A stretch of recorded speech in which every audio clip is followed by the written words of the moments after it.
Doctor साहेब, आता धंदा बुडला तुमचा. आता धंदा 100% बुडलेला आहे. आणि तुम्ही आणखी सांगितलं की मानधन सुद्धा मी घेणार नाही. माझ्या माहितीप्रमाणे हा पहिला अंबानीचा नगराध्यक्ष असेल की तो मानधन सुद्धा स्वीकारणार नाहीये. त्यामुळे त्यांचंही अभिनंदन करतो. पुन्हा तुम्ही नंदुरबारवरून सरळ ट्रेनमध्ये बसून अंबाडरमध्ये आलाय आणि मुलांना सोपून दिलं. दोघं पोरं तुमचे निवडून आले आणि सगळे पहिलवान पोरं तुमच्या. तुम्ही तो बोललेच भाषणात, अशी कोई ताकद नाही म्हणले क्रेन बी आणली तरी मला कोणी उचलणार नाही. ते तुमच्या कुटुंबामधली एक मोठी ताकद आहे. आणि कोणाचा मुलगा निवडून आला आणि कोणाला कमी मतं मिळाली बघा.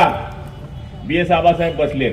अनीस अहमद नावाचे एक आमदार होते, ते फक्त 6 मतांनी निवडून आले होते आणि एक माणूस 66,000 मतांनी निवडून आला होता.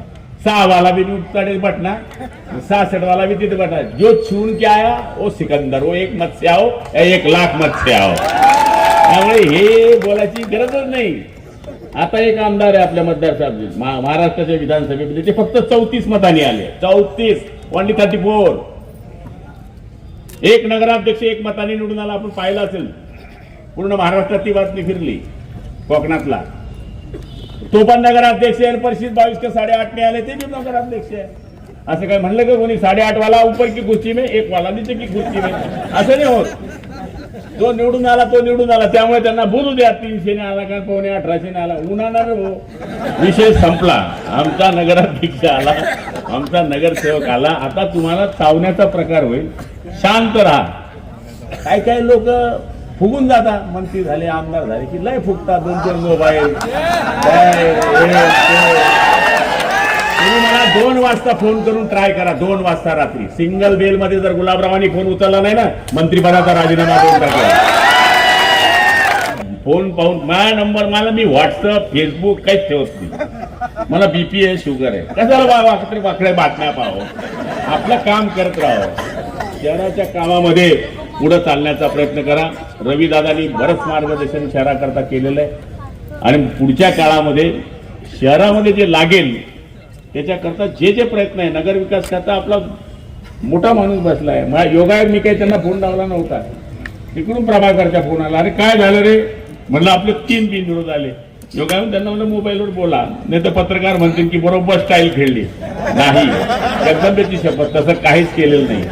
योगायोगाने त्यांचा मला फोन आला की खरं काय झालं जळगावचं. 3 बिनविरोध आले. आपले पण म्हणता हा कार्यक्रम चाललाय, बोलून घ्या. आणि आपला एकनाथ शिंदे माणूस साधू माणूस आहे, साधू आहे. कामामुळे माणूस मोठा होत असतो. सगळ्या लोकांना माहिती कोणी काम केलंय आणि कोणी नाही केलंय. मुलं कोणी जन्माला घातली, बारसं कोणी केलं, त्याला काही अर्थ नाही. लोकांना हे माहिती आहे. मुठपोट्ट यांचं आहे, बारसं यांचंच आहे. त्यामुळे आपण माझी हात जोडून विनंती आहे, ना आमदारावर टीका करा ना कोणावर टीका करा. काय होत नाही टीका करून. काम करणाऱ्याला जात आडवी येत नाही. काम करणाऱ्याला बिलकुल जात आडवी येत नाही. आणि जो जातीचा वापर करतो तो माणूस गांडू असतो. काम करणाऱ्या माणसाला कधीच जात आडवी येत नाही. काय कोणावर बोलू नका. एवढं मोठं माध्यम भेटलं तुम्हाला. आमदारला तरी काय असतं. त्यामुळे नगरपालिका एवढं मोठं माध्यम आहे. फक्त डॉक्टर साहेब, जशी शिस्त तुम्ही दवाखान्यात लावता तशी शिस्त इथं लावा. कोणाला पेनिसिलिन द्यायचं, कोणाला डायनोफार द्यायचं. आणि मला तरी अशी खात्री आहे की आज अंबनेरकरांनी जे परिवर्तन केलेलं आहे, या परिवर्तनाची नांदी ही आहे.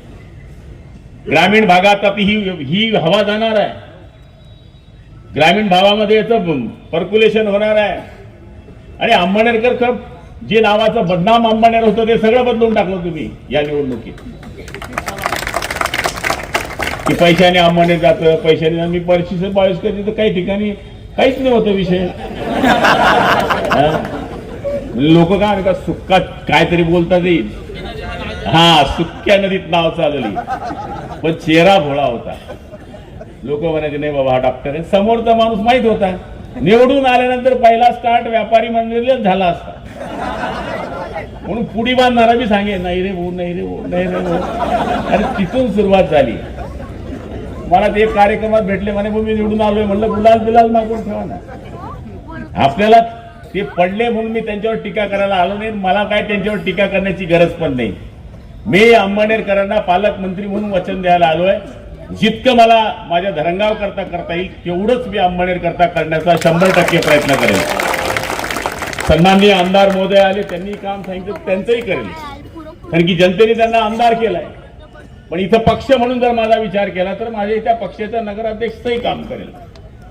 म्हणून पत्रकार बांधवांना माझी विनंती आहे की आमचे नगराध्यक्ष हे नवीन आहे, आपल्या सुद्धा काही चांगल्या सूचना जर असल्या तर आपण त्यांना सुचवाव्यात, जेणेकरून शहराला त्याचा फायदा होऊ शकेल.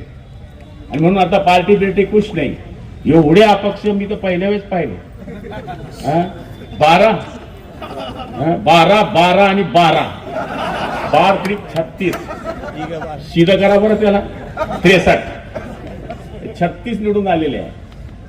तसे महायुती पकडली तर ती बी आपल्याच पक्षाची आहे. हो, म्हणजे आता उद्या जर विचारलं की अंमळनेरच्या नगरपालिकेची स्थिती काय, 36. त्यामुळे आता या गोष्टीचा आपण विचार करू नका.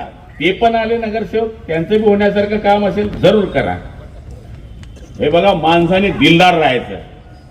त्याच्यामध्ये मनात असेल ना तर तो छप्पर फाडून देतो माणसाला, जर आपल्या मनात चांगला आहे तर. म्हणून आता मी अंमळनेरकरांना काय सांगू, तुम्ही इतके हुशार लोक आहेत, तुमच्यासमोर बोलणं मला उचित होणार नाही. मी आज खूप आनंदी आहे. आज नववर्ष आहे.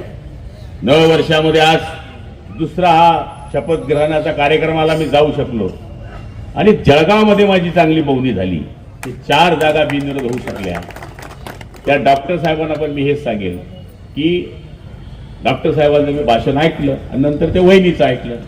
जसं तिकीट चुकलं यार, तो वहिनींना तिकीट द्यायला पाहिजे. पण नंतर लक्षात आलं की वहिनींचा सपोर्ट असल्याशिवाय डॉक्टर उभेच राहू शकत नव्हते.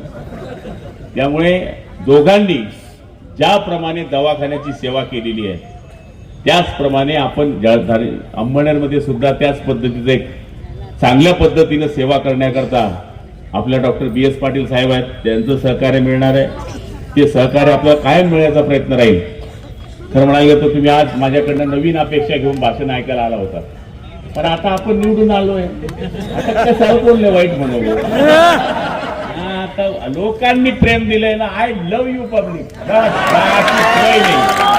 लोकांनी आपल्याला प्रेम दिलंय आणि त्यांचं आता नाव घेऊन कशाला विनाकारण आपलं नाव कमी करायचं. हे बघा, लोक एवढे हुशार आहे की ते 100% निरखून पारखून काम करत असतात. अंमळनेरवाल्यांनी तोडपण हा विषय संपवून टाकला. हे बघा, एखाद्या माणसाची प्रतिमा जर चांगली असली तर लोक कसं मान्य करता याचं जिवंत उदाहरण अंमळनेरनी दाखवलं.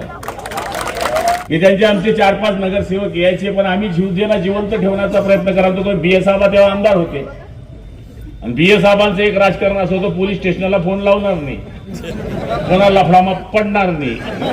त्यामुळे लोक म्हणायचे बिना उपद्रवी माणूस आहे भाऊ, निवडून द्या यांना. अंमळनेरमध्ये डॉक्टरांना जास्त लय नाही, त्यामुळे परशील भाई निवडून आले.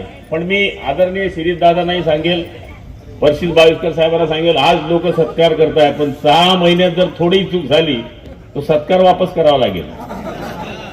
लोक फार कठीण असतात, लोक इतके कठीण असतात. मी तर एकच सांगतो, जय पराजय हा होणे. आपण निवडून आलेले आहेत, पैसा येईल, निधी येईल, कामं होतील, मान्य आहे.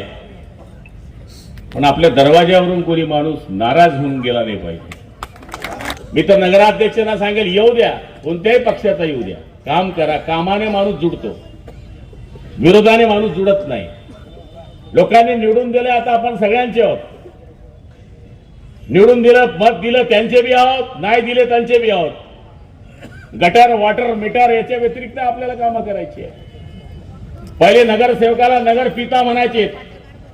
वंदनीय शिवसेना प्रमुखांनी नगरपित्याचं नगरसेवक नाव केलेलं आहे. त्या शिवसेना प्रमुखांची आपण शिवसैनिक आहोत. ही कल्पना बाळासाहेबांच्या डोक्यात सुचली, म्हणून नगरसेवक नाव त्या दिवसापासून पडलं. श्रीदादा योगायोगाने शिवसेना पक्षामध्ये आले. त्यांनी पहिले बोली माझ्याकडे केली की मी एकटा लढीन. तुमचं काय म्हणले गुलाबराव पाटील? म्हणलं माझं भाजपशी लव्ह मॅरेज आहे, मी त्यांच्याशी युती करील. तसं अंमळनेरचा वाटा तर फार मोठा आहे. तुमची B क्लास नगरपालिका आहे, A क्लास. आता एक क्लास असली ब वर्ग आहे माझ्या माहितीप्रमाणे. एक क्लास मध्ये भुसावळ आणि 40 गाव येते. बी क्लास आहे. आताच मी काल परवाकडे 6 कोटीचा प्रस्ताव तुमचा मंजूरही केला, जो रेग्युलर फंड असतो तो, म्हणजे तुमची बोवणी करून टाकली. पण ठीक आहे, माझं तर एकच मत आहे, जय पराजय, आमदार खासदार या गोष्टी येणे आणि जाणे आहे. या ठिकाणी श्रीदादा आमदार होते, आबासाहेब BS पाटील आमदार होते. आम्ही आज मंत्री आहे, उद्या नाही आहे. मी असे मंत्री पाहिले, आबांनाही पाहिले असतील, की मंत्रीपद गेल्यावर बॅग सुद्धा पकडणारे लोक नसतात. ही परिस्थिती आहे. जुना पुराणा लोखंड खाली बाटली असती ना, तसा प्रकार होतो. त्यामुळे ही पद ही येणार आणि जाणार. तिकडून पैसे वाटले गेले, इकडून नाही वाटले गेले, असे जय चर्चा होत्या. पण लोकांनी काय केलं, खाल्लं त्यांचं मटण आणि दाबलं तुमचं बटन. मी त्याच दिवशी सांगून गेलो होतो तुम्हाला. आणि लाडक्या बहिणी ह्या आपल्याला सोडत नाही. त्या दाढीवाल्या शिंदे साहेबाच्या माणसाला 100% निवडून देतात, असा आज इतिहास आहे.